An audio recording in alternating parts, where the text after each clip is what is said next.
All right, Turtle fans, here we go. We got to talk about this report coming out that The Last Ronin has been shelved, that Tales of the TMNT Season 3 have been shelved. The Season 2 will be the final season. What is going on at Paramount and Ninja Turtles?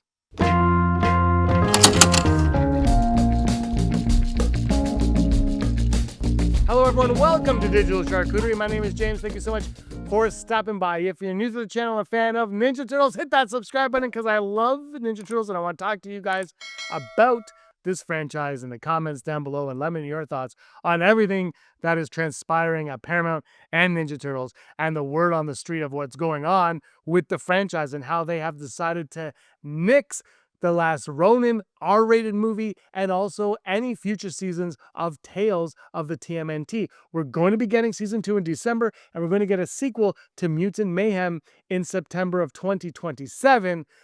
But it seems like that's going to be it. They want to move in a different direction. The quote from the Hollywood Reporter says that this is not the vision the owners want, the owners being Paramount Skydance. This is not the owners that they want.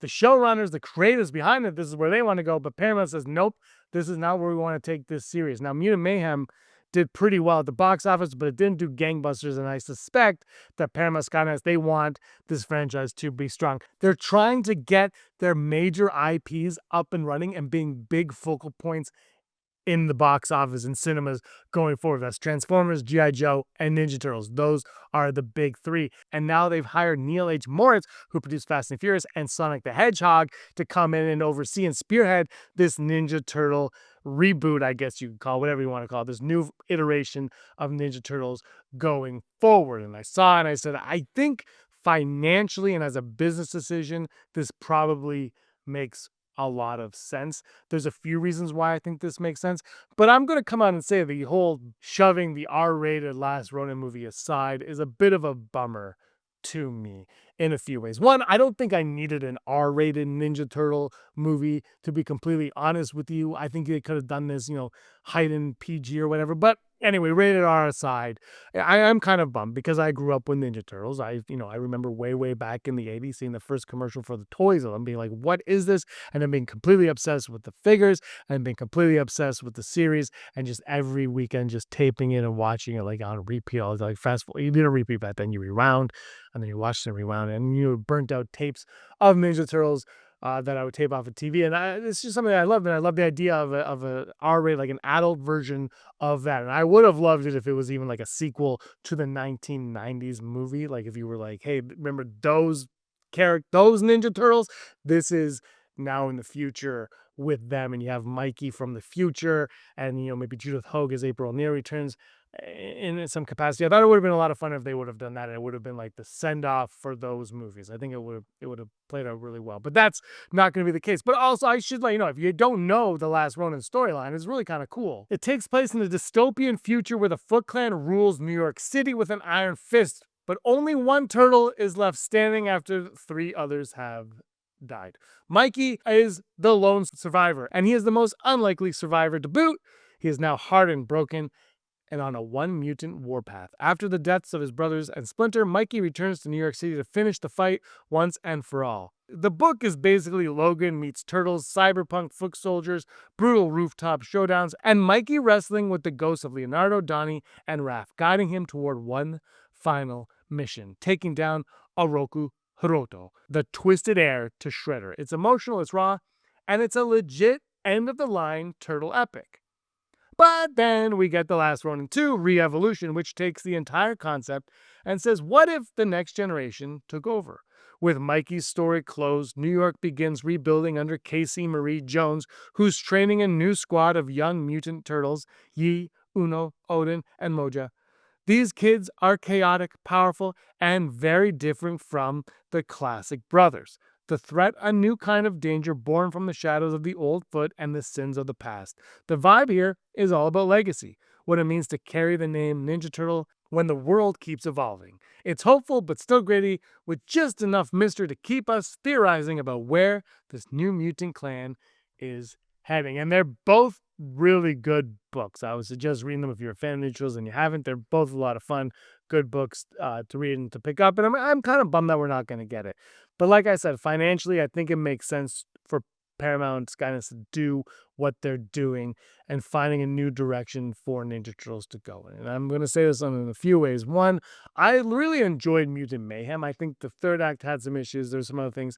One thing that really bothers me about Ninja Turtles is they seem to not want to focus or deal with the history of Splinter and Shredder, and they keep like pushing that aside and being like, that's not a big deal, don't worry about it. We saw that with the Platinum Dunes movies in the mid 2010s, and with Mayhem, they're just like, it doesn't exist. And I'm not saying you need Shredder to be the villain, but I like that history. I like that backstory that you get with those two characters. I think that's a big critical factor in the storyline, and it has so much emotional weight that I really miss those days. But I understand what they're doing. That being said, like I said, I'm worried about, I want that back. My concern of it all is, the word is from insiders, according to the Hollywood Reporter, is that they want to Sonicify Ninja Turtles, which makes complete sense to me. Do I agree with it? Not necessarily. But if you think about it from a studio perspective, yeah, that's what they would want, right? Sonic is massively successful for Paramount. So why would you not want that with Ninja Turtles? And if you're bringing back your IP and making them at the forefront with Transformers and G.I. Joe and Ninja Turtles, you need Ninja Turtles to resonate with a younger audience, because the younger audience is going to grow up to be the older audience, and you want to grow with them. And I think Mutant Mayhem, as strong as it was, it was pretty good at the box office. It wasn't the big punch, I think the big blow that they were hoping for. And also it's animated, and I love animated. The animated style is fantastic, but I think they want to really get the live action going. I think that's where they feel like the bread and butter is going to be on this, is with live action. It's more powerful to them, I want to say. That's why Sonic is living the live action with the CG hybrid mix, I think. So I think they want to do that. And also, if you start from scratch now, Sonic is on movie 4. So if you start from scratch and it's a hit, then you can keep going. Start strong and you keep going, and you build the new legacy of these new Teenage Mutant Ninja Turtles. So I completely understand that they got Neal H. Moritz, who produced Fast and Furious and produced Sonic the Hedgehog, to come in. And one insider, according to Hollywood Reporter, also said, if you want Sonic, you get the guy who made Sonic. And I think his job is going to be to come in and make a movie that's accessible for kids, but maybe also for adults to enjoy as well. The one thing that I hope, that I really, really hope, is they don't forget that 1990 movie, which I think is the best Ninja Turtle movie. But I remember seeing that in the theater when I was a kid. I was a big fan of the cartoon. I went to go see this one, and it felt like this grown-up version of Ninja Turtles. Like I was watching something more mature than I was.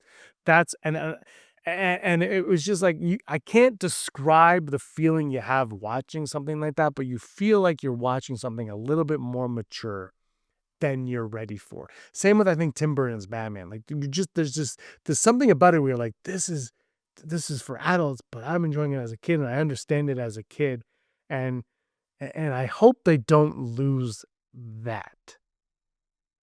But I hope also that they don't forget where Turtles come from, which of course is a comic, but it's also, the Saturday morning cartoon, Sunday morning, I think was where I was, but the cartoon, that's where kids access it. And also action figures were a big part for me, but I don't know if kids really play with action figures anymore. But I can tell you that you make this movie look appealing. I saw the Platinum Dunes, or Michael Bay, whatever you want to call it, Ninja Turtle movie in the theater with my 4-year-old nephew. And we saw all the trailers, and the lights went down for the movie to start. And all of a sudden, you could hear his little feet kicking. And he said, I am so excited for this movie. And when he said that, I was like, well, whatever I think of this movie is inconsequential. Like, this kid, this is going to be like, he's going to remember this for the rest of his life. This is the most exciting thing he's going to see in the theater probably forever. Like, he was in the moment. And I hope that they are able to capture that again, because I had that in 1990 when I saw the original movie. My nephew had that with this one, and that is just, it's a moment, something that you go into, and you love, and the experience of it. But again, even that movie, even though it's probably more kid friendly maybe than the 90s one, maybe just because I was older, but like, it's still a little bit dark, still a little bit gritty, right? It's a more actiony. There's things going on. It doesn't take itself seriously, but it takes itself seriously at the same time. And I hope we go back to that. I also hope we go back to Jim Henson costume puppets because they look amazing. I hope they focus on the turtle look as well. Like, it's funny because Sonic the Hedgehog, the reason why he looked so ugly and deranged before the transformation, the internet went crazy, was because they made the Ninja Turtles look ugly and deranged in the movies, and that worked. The first Ninja movie made a lot of money. And they're like, let's do that with Sonic because it worked. And then the fans revolted and it didn't work. And then Ninja Turtles 2 Out of the Shadows, which I quite enjoy, actually didn't work with fans, didn't resonate with fans. And then, the Ninja Turtle franchise live action just hasn't been around since then. And now it's coming back. So on one hand, yeah, I'm bummed, but but when you think about it financially and you think of the future of Ninja Turtles, and maybe they can grow these storylines and grow them out and make Ninja Turtles a big powerhouse that it was, I'm all up for that. I'm all up for it. And I hope they stick with the freaking backstory because it is such a strong, rich backstory. Like, imagine making Star Wars and being like, well, Vader's not going to be Luke's father in this one. You're like, what's going on here? What are we doing here? The Splinter, Shredder have a history. Utilize that for your story. Give it the emotional weight that it deserves, and you're going to have a better story just because of that. But those are my thoughts. Let me know your thoughts in the comments down below. Thank you so much for watching, everybody. I really appreciate your time. Hit that like button and subscribe. Until next time, may you be the master of your own universe.